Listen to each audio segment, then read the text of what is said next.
Let's look at logos and corporate identity, how they are the same and how they are different. A company's logo is the face of its business amongst target customers. People first see a logo to ensure that the product or services they buy are from the genuine company, but that is not the sole purpose of a logo. Most importantly, a successful logo design assures people of the business values of a company.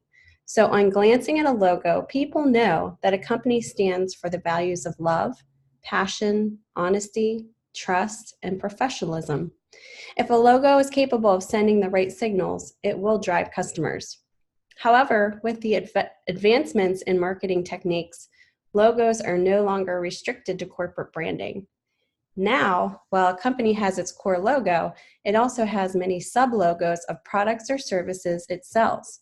So there are, in fact, many product logos under the umbrella of a main corporate logo. Businesses expand over the years, starting from one product to launching of several of them to cater varied needs of the customers. So a company may come up with many products in a few years. Since we know that each product must have its own identity in the market, most of the businesses create logo design to represent each such product or service. We can say that in the long run, a company ends up having many logos for its varied businesses. Here are some differences between corporate and product logo design. So corporate logo. A corporate logo design is one that represents the whole of the company activities and business. This is the main logo that creates a brand identity for the corporate house. So all of the global brands have a leading logo that is the representation of their corporate values, visions, and give a clear business message to the global audience. You can say the corporate logo is central to a business in order to create reliability and credibility in the eyes of a customer. This logo is everywhere in marketing materials of a company.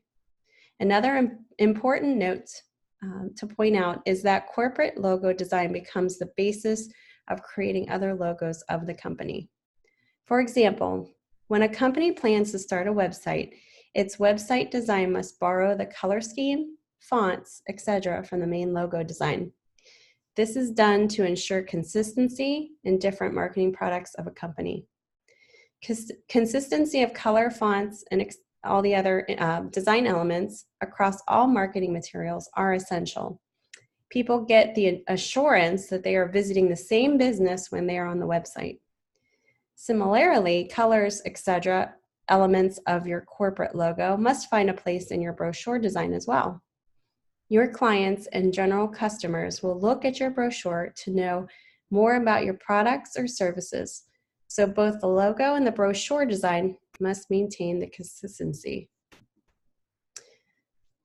Product logo. So this is the differences. Product logo is specially created for that specific product. The designer focuses on the key features of a product and its usefulness for customers.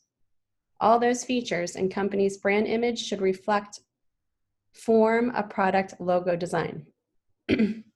When businesses evolve, they have an array of products under their brand.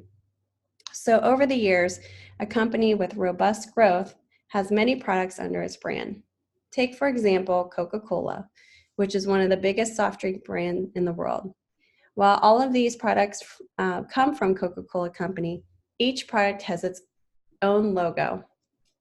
This is because each product caters to the different set of consumers. Therefore, the product logo design should stand out from the other logos of the company. Not only the logo, but the packaging design of these soft drinks is also entirely different from each other. The intention here is to create a different brand personality of a product coming from the same company. We all see hundreds of product logo designs daily. Some of them are a stranger to you, while others are familiar. Those logos that you do not like at first glance are not likely to drive you to the business. This is because we make a perception of a company by looking at its logo and other visuals such as label design. This means that a professional designer will have target customers in mind. All the design elements of colors, fonts, etc. will be incorporated to convey a message to the customers through the logo. These elements must work together nicely to create a memorable product logo. Importance of logos for products. A logo is a powerful business symbol. People are naturally attracted to an aesthetically created design and build perceptions about a company behind it. So if a logo immediately draws your attention due to its remarkable design, it will linger in your memory. Such a logo can be subconsciously lead you toward the business represented by a memorable logo. I have actually a website here that I wanted to share, which I think is kind of interesting, and it shows the differences between the order of brand, they call it brand architecture. And basically what it is, it's a kind of the order of a brand and how they want to organize the structure of their brands. So let's say it's one big brand like Coca-Cola. How are they going to structure other smaller product brands underneath? This kind of shows you the different types. So for instance, brand architectural types, there's one called branded house. FedEx is an example of this. You can see FedEx Corporation is the bigger logo here, and then branching off underneath that are smaller, or I guess just divisions of that. So you have the office, express, ground, trade networks, and freight. And you can see how they all are very cohesive, but they have just a slight color change, and obviously underneath it, the the tagline that explains which division it is. Then you have the house of brands, and this was on my slide earlier, P&G. So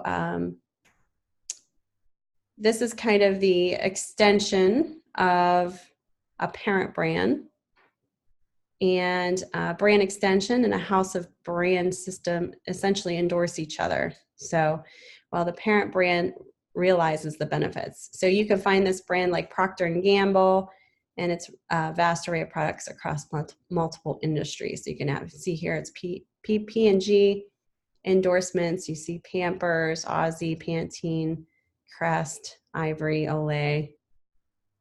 So products within a house of brand architecture sometimes feature their parent brand's identity on their packaging by way of a small logo or address. So you can see maybe on the back of a Pantene bottle, if you turn that around, you'll probably most likely see the P&G logo, just smaller.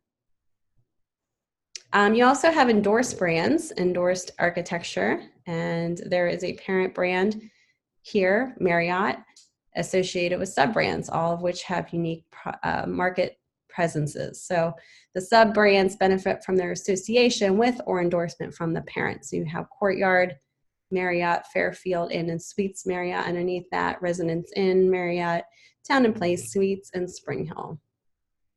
The relationships between the sub-brands within an endorsed architecture is often mutually beneficial, each benefiting from the strength of each other. All right, and then, you know, this kind of gives you a message saying brought to you by, that's an endorsed brand there. Then you have a hybrid, and that's last but not least explained here. And a hybrid brand architecture comprises some combination of the above iterations.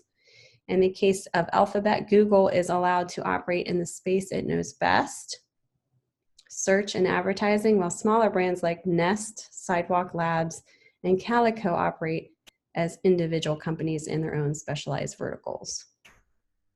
A hybrid model offers the flexibility of having multiple tiers of distinct hierarchies, including various levels of market-facing brands, subservient sub-brands. Many companies that have adopted the hybrid strategy have done so out of necessity. A hybrid architecture is often more of an ad hoc approach born from mergers and acquisitions rather than a proactive brand strategy. So this is just a really, very detailed look into different types of brand architecture that we didn't quite go into earlier. I just kind of wanted to explain the differences between corporate brand and product logo branding.